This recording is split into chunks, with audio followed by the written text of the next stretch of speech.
रवि पुजारी के अलग होने की वजह क्या बनी? रवि पुजारी और गुरु साटम दोनों एक थे, वो एक साथ चले गए, दोनों ही एक साथ थे। और मुख्य रूप से जहाँ तक मैं समझता हूँ उस वक्त उनका अलग होने का कारण रोहित वर्मा था, क्योंकि रोहित वर्मा छोटा राजन के इतना करीब हो गया था और कुछ हद तक उसने उनके कान भी भरे कि भाई ये लोग ज़्यादा पावरफुल हो रहे हैं, अब इनको थोड़ा मार्जिनलाइज किया जाना चाहिए, साइड लाइन किया जाना चाहिए। उसमें इसका रोहित का क्या इंटेंशन हो सकता है, मकसद? इंटेंशन यही था कि वो सिर्फ और सिर्फ छोटा राजन का राइट हैंड और ऑल मतलब होल एंड सोल बनना चाहता था। आप कहते हैं कि आप एक देशभक्त गिरोह चला रहे हैं या एक अंडरकवर ऑपरेशन चला रहे हैं जी। तो आपके निशाने पर कौन कौन है? सिर्फ दाऊद इब्राहिम या आईएसआई और आतंकवादी? बस मैं सिर्फ इतना ही जानता हूँ, जो भी मेरे देश के खिलाफ काम करता है, चाहे वो आईएसआई हो, टेरर आउटफिट्स हो, दाऊद हो, या चाहे फिर कोई भ्रष्ट लोग हो जो हमारे देश को डैमेज कर रहे हैं, वो सारे ही मेरे स्कैनर पे आएंगे। और उसके बदले में मैं कोई रिकग्निशन नहीं चाहता हूँ। ये बात कभी किसी के जहन में ना रहे कि मैं अपने आप को देशभक्त प्रूव करने निकला हूँ, ये मेरा मकसद नहीं है। तो यानी कि हिंदुस्तान फिल्म के कमल हासन से प्रेरित एक व्यक्तित्व जो है वो उसे हम देख रहे हैं, उससे बात कर रहे हैं। आप इसे कुछ भी कह सकते हैं। मेरे ख्याल से हाल में आपने नॉकआउट भी देखा होगा, जहाँ पर संजय दत्त भी एक रोल प्ले करता है। शायद वो रूप मेरे लिए ज़्यादा बेहतर लग रहा है, जहाँ पर मैं हो सकता है किसी वक्त गायब हो जाऊँ, मैं ये रिकग्निशन ही ना चाहूँ, लेकिन अपना काम जारी रखूँ। तो किस एक्सटेंट तक आप जा रहे हैं? कितने देशों में आपने पेनिट्रेशन किया है, विस्तार किया है? ऐसा है कि पेनिट्रेशन की बात अगर आप करेंगे साउथ ईस्ट एशिया, तो मेरे लिए कई वर्षों से मेरा अपना एक समझ लीजिए गढ़ ही माना जाता है, क्योंकि मैं यहाँ पर 10-12 साल मैंने जी ली और कई लोगों के साथ में मेरे अच्छे संपर्क है। दूसरा मेरा लोकेशन है यूरोप में भी मेरे पास में बहुत अच्छे कनेक्शन हैं। और फ़र्क इतना है कि मेरे पास ज़्यादा सुशिक्षित लोग ज़्यादा है, पढ़े लिखे लोग हैं। पढ़े लिखे लोगों की जहाँ तक बात होती है, तो चूंकि खुद आप बहुत शिक्षित हैं, क्या अत्याधुनिक तकनीक जो है, हाईटेक जो टेक्नोलॉजी की जो चीज़ें हैं, उनका भी इस्तेमाल आप कर रहे हैं? ये बात भी पिछले दिनों इंटेलिजेंस में सुनने में आई थी एजेंसीज के जरिए कि आपने यहाँ कोई एक ऐसा हाईटेक विंग बना रखा है। जी बिल्कुल सही कहा, सही सुना आपने। ये तो अब ये समझ लीजिए कि हमारे इस दुनिया का एक हिस्सा है। टेक्नोलॉजी के बगैर हम लोग सर्वाइव हो नहीं सकते हैं, और इसके लिए हमने एक अलग ही डिवीजन बना रखी है, जहाँ पर हमारे देश से ज़्यादा जो है कुछ यूरोपियन लोग हमारे लिए काम कर रहे हैं, जो सिर्फ और सिर्फ इसीलिए हमारे लिए कुछ चीज़ें डेवलप करते रहते हैं। क्या किस तरह की चीज़ें कर रहे हैं आप? क्या उस तकनीक का क्या फ़ायदा आपको मिल रहा है? बस यही है कि कम्युनिकेशन में हमारे लिए बहुत सुविधा हो जाती है। कम्युनिकेशन के अलावा जो है मॉनिटरिंग और सर्वेलेंस करने के लिए हमें बहुत सुविधा हो जाती है। जो पहले यूज़ होता था, जहाँ पर हम लोग ह्यूमन माइंड्स और आइज़ को यूज़ करते थे, आज हम इलेक्ट्रॉनिक आइज़ यूज़ कर रहे हैं। तो इसमें तो बहुत खर्च होता होगा। बस ये तो खर्च तो ज़रूर होता है, लेकिन एक बार हो जाता है उसके बाद में बहुत सुविधा हो जाती है। उसमें बहुत सारा जो बोलते हैं ना, ह्यूमन इन्वॉल्वमेंट कम हो जाता है। तो वो खर्च आता कहाँ से? वो तो कहीं ना कहीं से तो हमें जुगाड़ तो कर ही लेना पड़ता है, कर ही रहे हैं हम लोग, आज भी कर रहे हैं।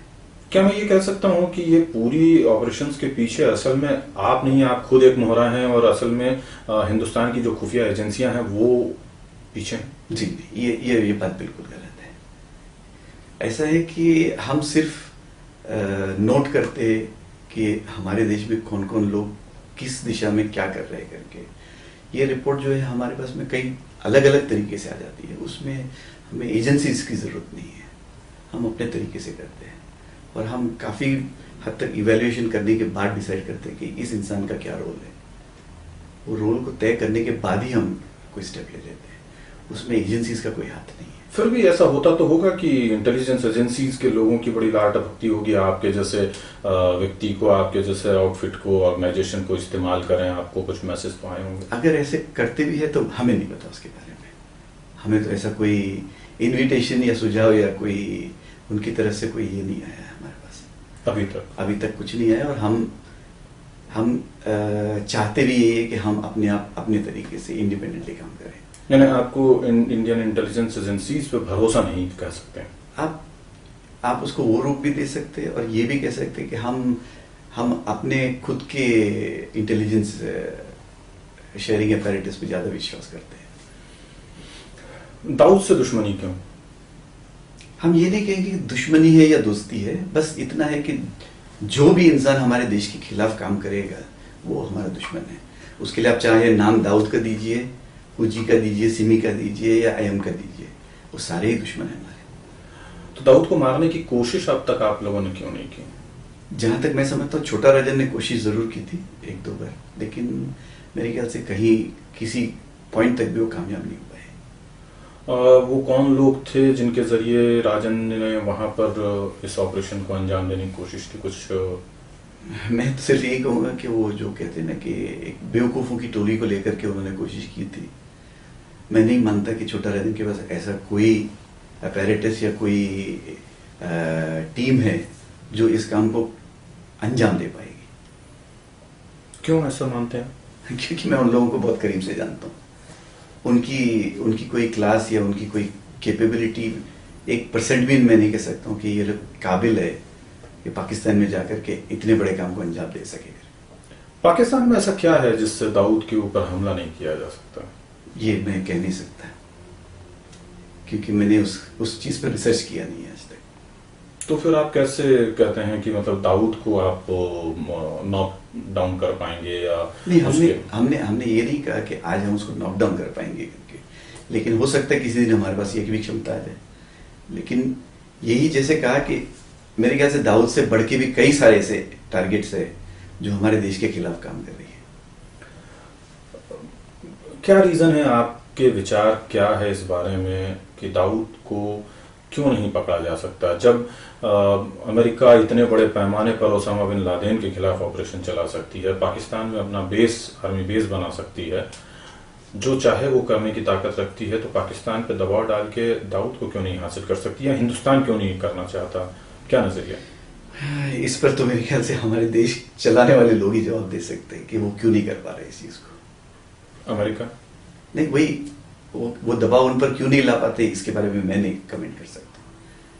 वो लोग क्यों नहीं कर रहे और किस लिए नहीं कर रहे और क्यों नहीं कर पा रहे, ये मेरे ख्याल से वही बेहतर जाने। क्या पाकिस्तान को आज भी दाऊद की जरूरत है? मेरे ख्याल से तो नहीं है। मेरे ख्याल से आज जो होम ग्रोन सेल्स है टेरर आउटफिट्स के, वो अपने आप में काबिल है सब कुछ करने की। लेकिन फेक इंडियन करेंसी जो है उसके विस्तार के लिए, फैलाव के लिए हिंदुस्तान में उन्हें दाऊद के ही नेटवर्क की जरूरत है। बस इस चीज पर मैं कमेंट नहीं कर सकूंगा, क्योंकि मुझे उसके बारे में इतना नॉलेज